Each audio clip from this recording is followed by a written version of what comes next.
the food indicator technology. Go on your about it. Also want to Cisco fund was chosen startup week. So, girl, we have currently the VP millions. Of course, it's benefit. And we program running and growing awesome growth ventures. They just need a little help figuring out that that's who they are. Mm-hmm. So by saying I only invest in high growth ventures or tech, you're immediately excluding a huge subset of the population that may not identify with that at this point. That is a small piece of why I do what we do. Okay. And the whole time Asia was going, Yeah. One of the questions that I'm to put towards you all, I think we have your answer, is let's start with you, Asia, how does, with you starting this business, and something so different, this co-op idea, has being a woman affected it one way or the other in terms of your leadership for your company? 100%. Yeah. I mean, a cooperative structure is literally the way that women operate already. And so to see a cooperative structure inside of a frame that's traditionally hierarchical, it's very, very challenging. And the models for the work that I do comes a lot from the nonprofit sector, what that is overwhelmingly run by women. And so it's a really interesting interplay that some of my greatest mentors and people who support me have been women in nonprofit who are striving to create similar styles of workplace, cooperative leadership, and especially leadership development at every level, from the person smashing sauerkraut to the person making deals with natural grocers. And so the way that I operate is very much that everyone can express their own authenticity, and that includes the way that I perform and present myself in public. If we recognize that the workplace, women in business, this is new considering sort of the history of the women's movement here in the United States, and a lot of the structures that we have inherited from literally our forefathers weren't built with us in mind and weren't built with us in consideration. And you can see that specifically when we're talking about maternity leave, but basic things about our need to be able to take care of our families and have flexibility. And so what we're doing with 5 Points and a lot of other women-owned businesses is we're creating models that actually work for us. And what's great is you find out that these models that work for women are models that work for everyone. You find out that when you create these workspaces where people feel empowered, whether or not they're men or women, that there's a net benefit for everyone involved. And so the types of sort of savings and efficiencies that we lose because we're working cooperatively, and it's not all everybody makes the same decision, right? There's there has to be some structure in there, lots of structure. But what it's doing is it's really creating a breeding ground for not only women to be fully expressed, but for the men who work with us to also be fully expressed in a way that they've not been able to experience in any of their traditional work at all.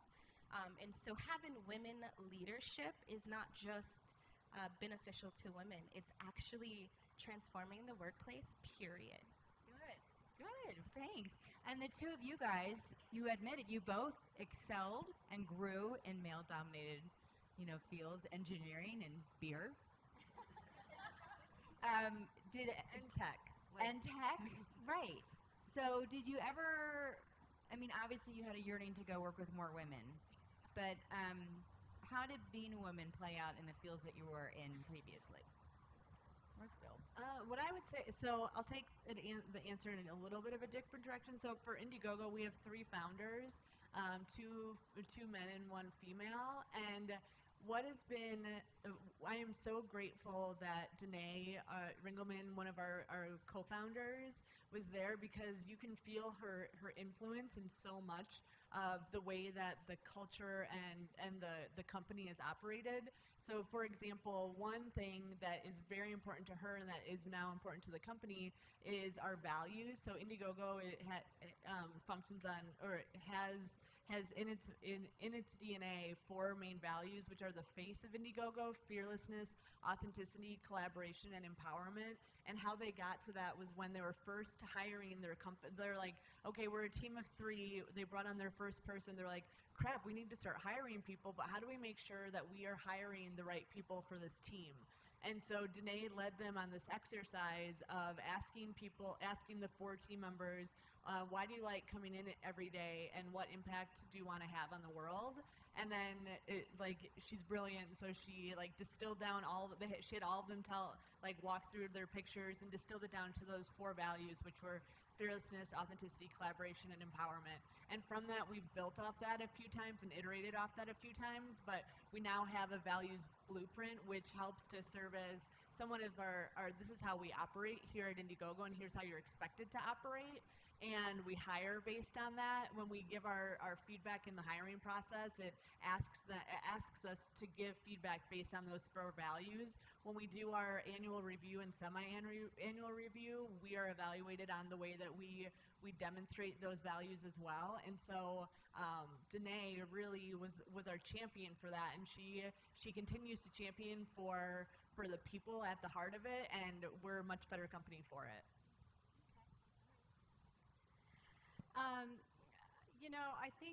I think about this a lot, past and now, and especially being in the engineering space, I could probably give you, hundreds of stories of where maybe I wasn't taken seriously as a female engineer, or maybe I didn't come off across as technical enough. I would hear stuff like that. And so I've been able to take a lot from my past and do a lot of good things going forward in the startup I'm in now. So growing an engineering team from, 2 to 10 so far, I've been able to, demyth a lot of things for people, or I've been able to open up our pool of candidates to different groups to really offer, and say, hey, Guild is an inclusive environment. We spend a lot of time talking about that at Guild. We have a diversity and inclusion team. We talk about it in our small groups. Even on my engineering team, one of my focuses was, my goal isn't going to be to make sure that my ratio is more women than men. My goal is to create a diverse and inclusive environment so that we don't get pigeonholed as an engineering team with, an overly competitive environment, that we're a collaborative environment of engineers, and we kind of get rid of some of those stereotypes that we hear about in those programmer cultures. Because I lead that team, I can help make sure that team doesn't go in that direction in the future. And it's not just about, how many men and how many women we have. It's about the whole team inclusively and all the different skill sets that we can bring to the team. Do we have people that are, deep thinkers? Do we have people that can move quickly? Do we have people? It's about building the skill sets that you need inclusively of all different types of all different backgrounds.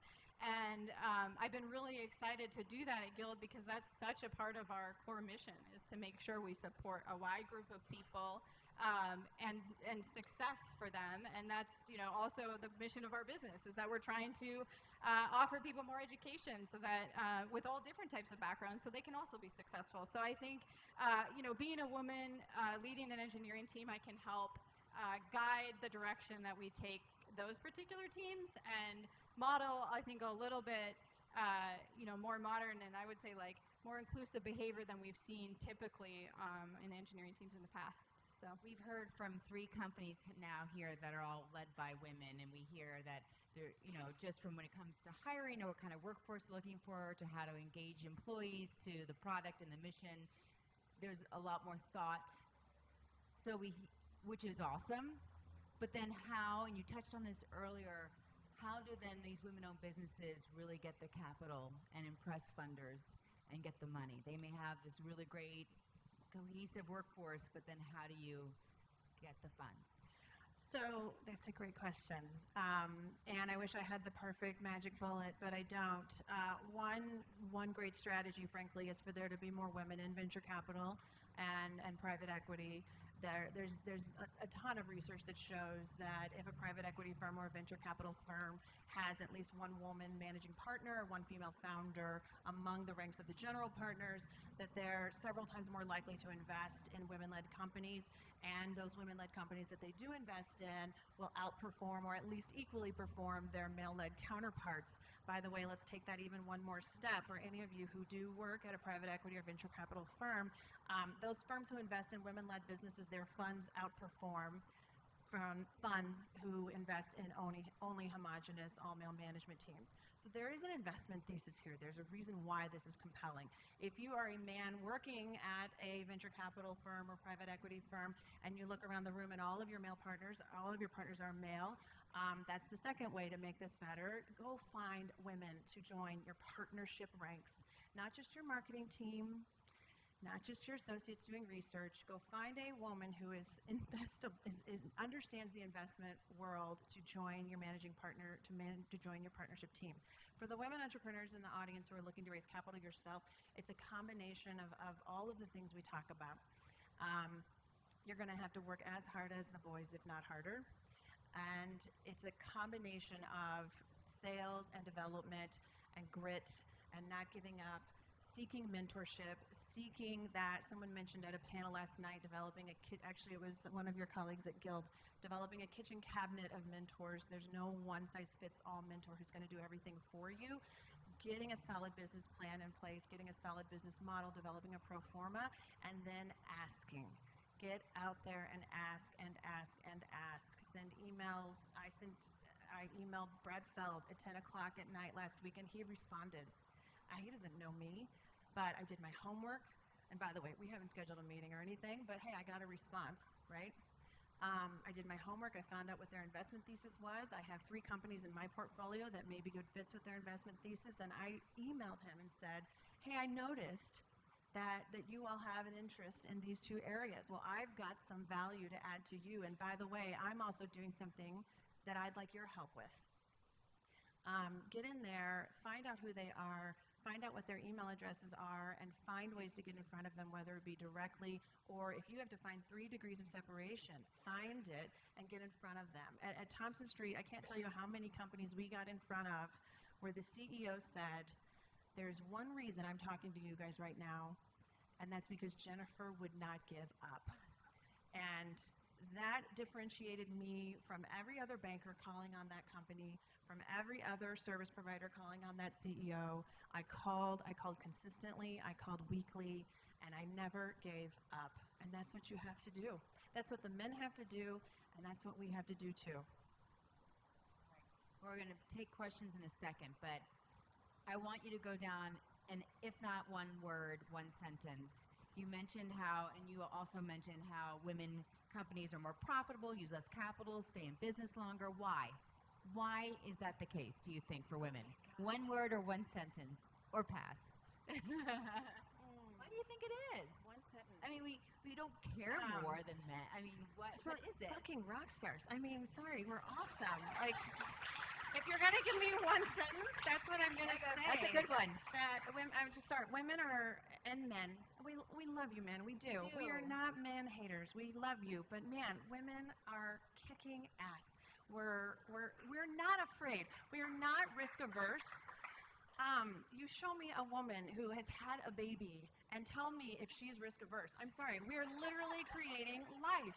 And that is something quite amazing. We're the most amazing multitaskers, and you know, it just so happens that we've only been playing in this sandbox since about the 1950s. You guys have a couple centuries on us, but we're catching up, and we're catching up fast.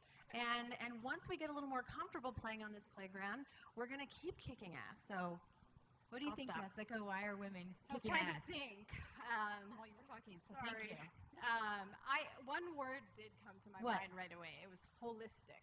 I think women take a very holistic approach to decision making, and you know, they can see the business, aspects of what, how it's going to impact your business in a positive way. They can also see the other side and look at things from an empathetic view, from their customers, from all angles. And I think women are built and designed to be that way. And so I think that helps.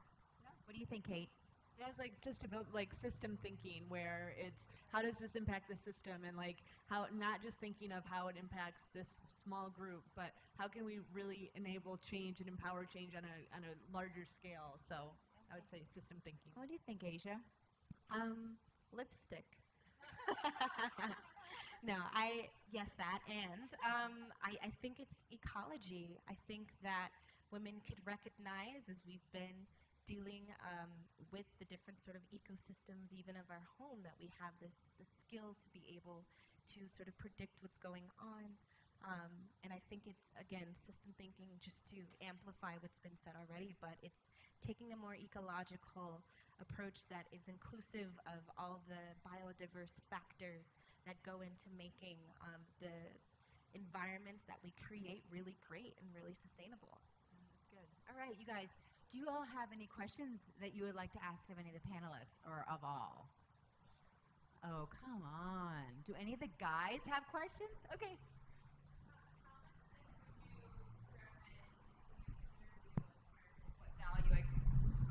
Hello. Hello. Doobie. How much of this information, as far as what value as a female engineer can bring to a team, would you recommend putting into an interview and saying, I bring intuition, I bring community, I bring a holistic viewpoint? I could answer that. Some of it might be your audience a little bit, so you want to, do your research, do your homework, figure out what, motivates people. But I think also, if you're looking for somebody who reacts to that in a positive way, you need to find an environment that will support that. So the key there is do your homework, read up on the people that you might be interviewing with, and make sure that you see some signals from that company or from that individual that is something that they value. It's definitely something I value and I look at, and I do not see it as a negative for people to bring that into the holistic picture. Engineering today is not sitting in a dark corner coding all day long. It's working with people, it's integrating systems, it's talking to your clients to integrate their systems, it's data analysis, it's so many other things than just sitting in a corner working with a ton of people, that I think those should become more of the part of the conversation in engineering. So find others who think that way and interview for people that also believe in those same values. Thank you. Go ahead, the microphone. It's getting a little feedback too, so I'm turning it off. Hi, I just was starting a new business here in Denver, and I needed to get some senior leadership along with my team. I just wanted to know if there's any cohorts that are ready to be more open, or if there's any female cohorts that are interested in joining like other cohorts like Founders Institute. Are you asking about recruitment for diversity Yeah, on your team, or? Yeah, I'm just kind of starting a business on my own right now in kind of like biochem, and I have like no team, and I'm trying to make sure to make it like as equal an opportunity for everybody and include women. Awesome. I just wanted to know what's the best way to recruit women to an organization when there's just one man running the show. Well, man, you're already on your way. You're here. And how brave of you. Everybody, seriously, give them a round of applause. I mean, no joke. And this is, Asia mentioned something earlier, by the way, that I think is really important to recognize, and that is gender parity will never be fully achieved until men have gender parity also, or have men have absolute ability to be what they want to be when they grow up too. There's a really great TED Talk, if you haven't seen, that Anne-Marie Slaughter spoke at, related to the fact that we'll never achieve true gender parity until men are as encouraged to stay at home with the children as women are, and feel as confident to do so as women do. But to your question, there's a myriad of strategies, and I commend you for identifying that this is important at an early stage. Showing up at events like this, frankly, is a great way to start to network with women who are interested, or who are engineers, or whatever it is you're looking for on your team, and to say, I'm looking to bring people onto my team that don't look just like I do. At Brazen, we have a lot of white women employed at Brazen, and that's not okay for us. We know we want to stand for intersectionality, and we have a lot of straight women on our team too, by the way. And so we're out in the community saying, hey, we're looking for diversity, we're looking for racial diversity, we're looking for age diversity, and we're not great at it yet. But we're brave enough to say that we know we're not, that we know we have room to improve, and I'd love your help. That right there, putting the word, that setting that intention, the universe will bring you women for your team.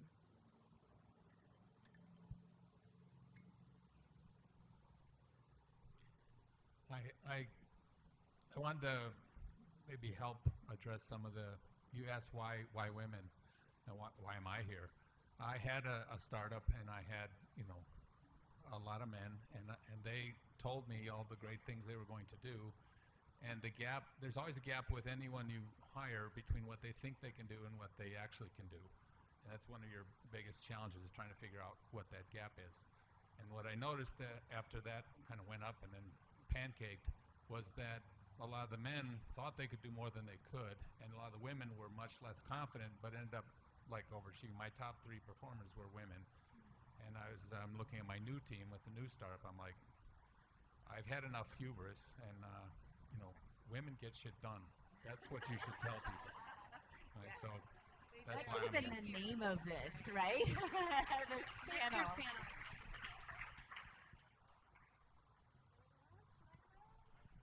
We got it here.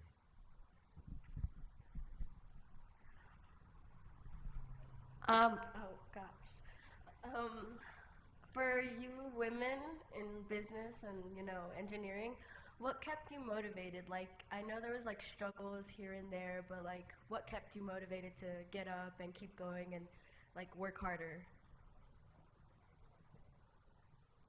Because because you have to. That you have like that grit and that. Actually, the panel last night was interesting. Where it's like when someone tells you no, or like someone tells you no, you can't do that, or like they doubt you or something. Like for me, that like fuels my fire to be like, oh yeah, you say I can't do that. Like let me show you.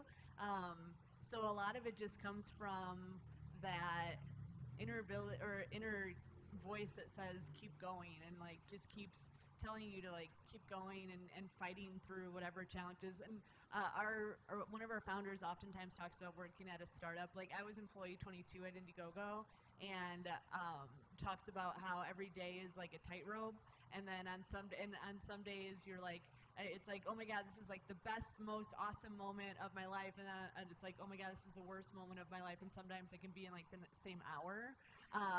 And so it's just realizing and keeping an eye on that bigger picture. For us, we're democratizing access to capital. What we're doing is really helping entrepreneurs bring their ideas to life, and that there's something bigger that's motivating us.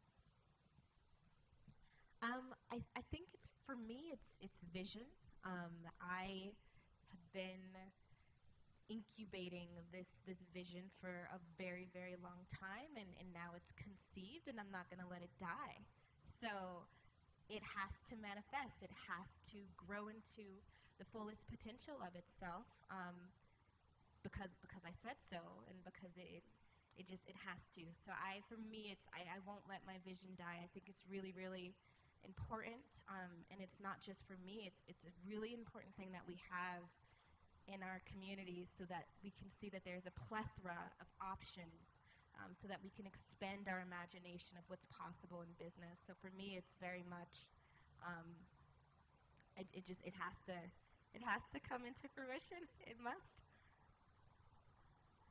I'd say for me, probably various things throughout my life and through the different stages, but one of the things that I think of is sort of plays on what you said. When you kind of face the no you can't, it kind of made you think, well, that can't be true. That just can't be true. Women can do that. Like, that's something a woman can do, and I can do it just as well. And a lot of times that did mean that I spent a lot more time even than some of my coworkers just kicking ass at it, just so I could be like, yep, I told you we could do this. It also really made me an awesome engineer for a while, because I took that approach on many things, where I overarched and just really tried to prove myself. I've scaled back a little bit from there and just started telling people, no, I can do this. I'm not gonna take 8 hours today to prove that to you like I did in my past, but I can do this. And I just believe that, I think that belief that just can't be true for me was just kind of always back in the back of my head. Nope, I don't believe that. I just don't believe it. So. I agree with what Jess said in terms of a continuum along your life. Obviously, you're motivated by different things. I will say, and my answer is probably going to sound somewhat unpopular. Right now, as someone who's trying to make change in the world, my motivation, or what keeps me going, is money and power. But thank you, because she got it. She gets it. Why? Please do not misinterpret that as meaning I want power and money because I want, money or greed or whatever. I want power and money so that I have influence. Because it is because I worked in private equity. I'm from a small town, 10,000 people, and I was from the bad side of the 10,000 people. I came from nothing. And so many people in St. Louis have no idea that I came from nothing because they see that private equity credential behind my name, and they see that I've become an investor. It is through that money that I am now able to create this entity that I'm creating today. And it is through that influence that I can get people to take my calls. And I want to do that on behalf of women. And I'd love to see more women champion that same matter with no apologies. That's a big phrase for us at Brazen, is we want to run companies the way we want to run our companies and not the way history tells us to, with no apologies. And ladies, I'm telling you what, I subscribe to the Beyonce school of your best revenge is your paper. Get money. Did anybody else follow that? Lemonade? Thank you. In the back. Thank you. Just slightly obsessed with Beyonce. Anyway, it is. The boys have been doing this again for centuries. Through their wealth creation, they were able to create influence. They were able to make change that they want to, sometimes for the good, sometimes for the bad. And ladies, we can do really great things.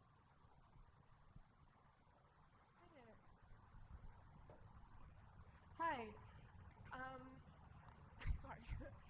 I was wondering, as women redefine their roles in the workforce and change perception, whether you think there's an opportunity to change the perception of what a woman's role is, either in the household or outside of work, whether that's in partnerships or just extracurriculars in what we choose to do. Do you think the fly literally is just following the microphone. Do you think there is an opportunity to bring change into the workforce, of changing the mindset of what women do beyond the workforce? Yes. And someone asked a question earlier about mentioning their values in their application. One of my favorite venture capital investors is Aileen Lee with Cowboy Ventures, and she recently wrote this amazing article, and she said, if you're in a position where you can select who you're applying for capital from, or another way that may manifest is who you're applying for employment for God's sakes, don't make money for assholes. Seriously, plain and simple. Why apply for a company that doesn't already value what you value or seek employment there?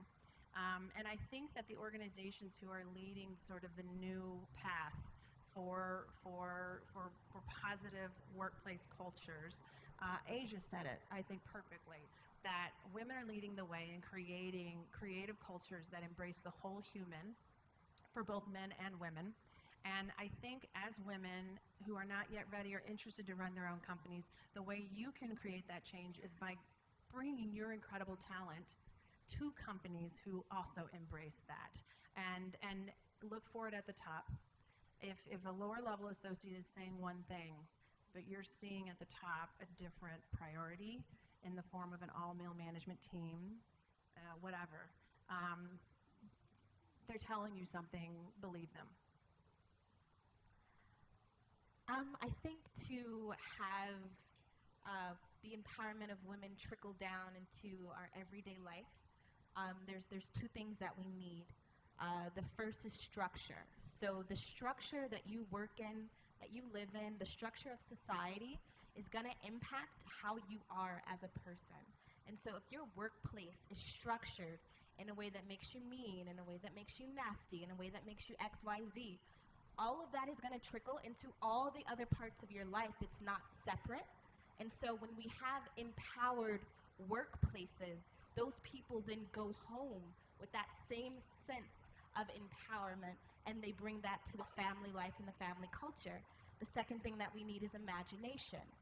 And so in order for us to even begin to transform these workplaces, we need models. We need to be able to see it so that we can replicate it, so that we can evolve it, so that it could, adapt to change, etc. So we need to see sort of different models in households already of egalitarian relationships. And then it also works in reverse, right? So if you're raised by parents who are very egalitarian in their thinking and behavior, then you too bring those structures into your workplace as well and start to challenge the places where it doesn't connect. So, the structure part, by making sure that we create those structures at work so that we can have them at home, but also just doing it so that we can be models for other people to say, oh, look, they're doing it like this in this family. Like, let's, that way you have something to bargain with. Yeah. And just and the confidence too, to be able to do it. Like when you're like, oh, here, those two things give you confidence, and just realizing that power is in you, it goes a long way.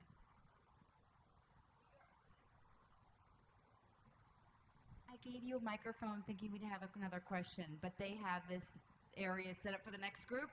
So we're all done. You guys, you were awesome. Ladies, you're great. Thank you all for coming. I wish we had more time for questions. Have a great rest of your startup week.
Okay, how's everyone doing this afternoon? That's what I like to hear, some energy in it. I know it's 2 o'clock after lunch, everything else. I know we'll have a few more coming in as well as we get going. But for those who don't know me, my name is Ben Data. I'm the Vice President of Marketing at Vertifor and also one of the co-founders at Denver Startup Week. So I'm very excited to introduce our next speaker, Renee Yang with Vista Equity Partners. I'd always heard about Vista, but I hadn't really got a chance to know him until I was connected with Andre Duran from Ping. And it was really surprising talking to a CEO who 2 years after the acquisition was still there, but then also a CEO who's there 2 years after the acquisition and was just absolutely raving about his partners at Vista. And so I actually had the opportunity myself to get connected with Vista and now with a Vista company, Vertifor. And so when Renee, who helps to lead their Endeavor Fund, mentioned that she'd be interested in coming to Denver Startup Week, absolutely jumped on it. So very much looking forward to hear what she has to say, and I'll turn it over to Renee. Thanks, Renee. Hey guys, as Ben said, I'm Renee Yang, and I'm going to talk to you guys. I would encourage you to move forward more because it's all slideshows.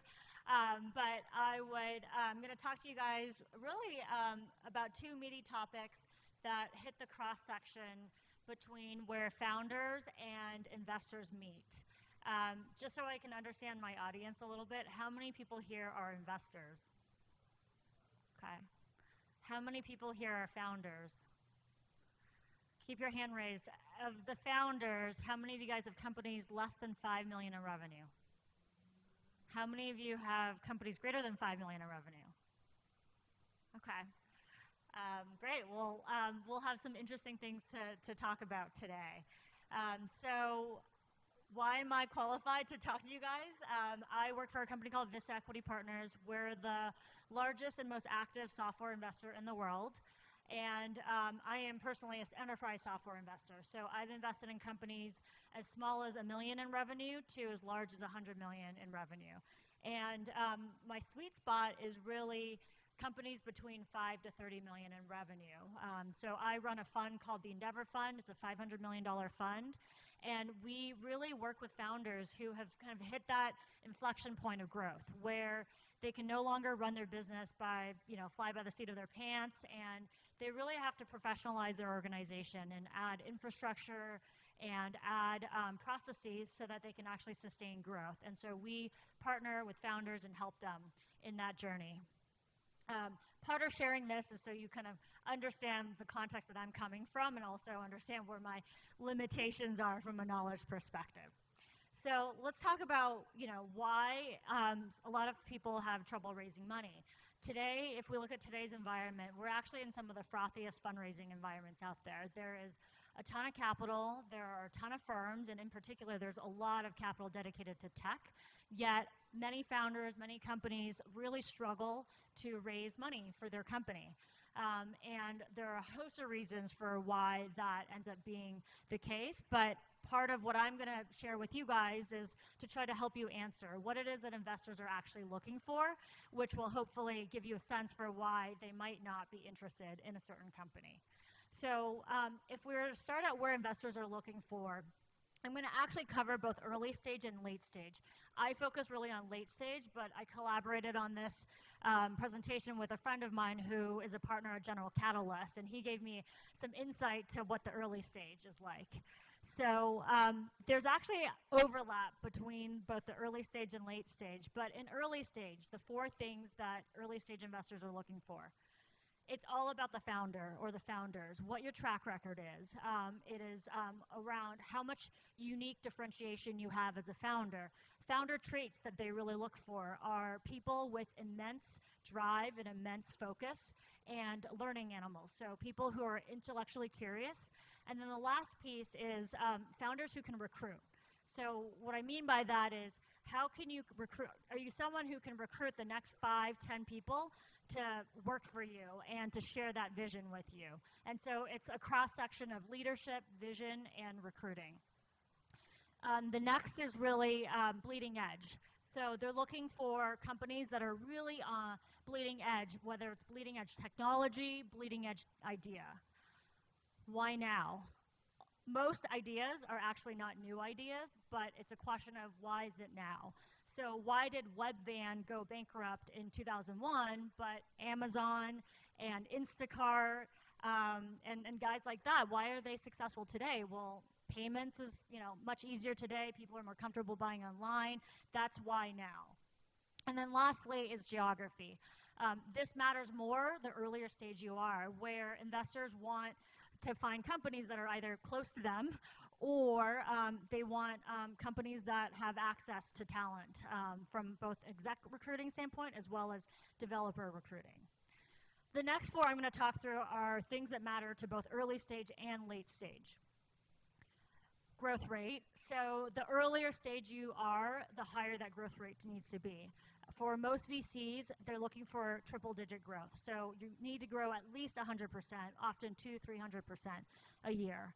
The later stage you are, the lower that growth rate needs to be. And I'll talk a little bit about where the different cross-sections are. Market size, again, the earlier stage you are, the bigger this number needs to be, and then the later stage you are, the more acceptable it is to have a lower market size, although that will ultimately affect the valuation of your company. Unit economics. For early stage, here they're just looking for generally positive unit economics, but for late stage, particularly in the software space, it's really gross margins. That's the number that I look at. And for me, a gross margin of greater than 70% is really the threshold that I care about. And then lastly, customer acquisition costs. So this is LTV to CAC ratio. And investors are typically looking for at least better than a 3-to-1 LTV CAC ratio.